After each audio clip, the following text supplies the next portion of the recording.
आज पहली बार वो मुझे भूल गया। मैं अच्छा महसूस नहीं कर रहा। मुझे तो वो तकरीबन रोज ही भूल जाता है। मैं हर वक्त उससे बातें करता रहता हूँ और वो मुझसे करता है।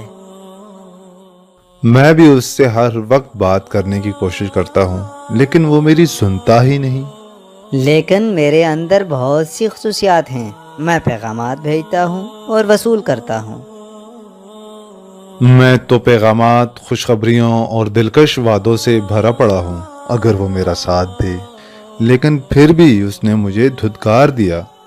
मैं दिमाग और जिस्म को मुज़र शों से नुकसान पहुँचाता हूँ, फिर भी वो मुझे नहीं छोड़ता। मैं अल्लाह की मर्जी से रूह और जिस्म का मुआलिज हूँ, फिर भी उसने मुझे छोड़ दिया। माफ़ कीजिएगा, वो मुझे लेने के लिए आ गया है। कहा था ना कि वो मुझे नहीं छोड़ सकता।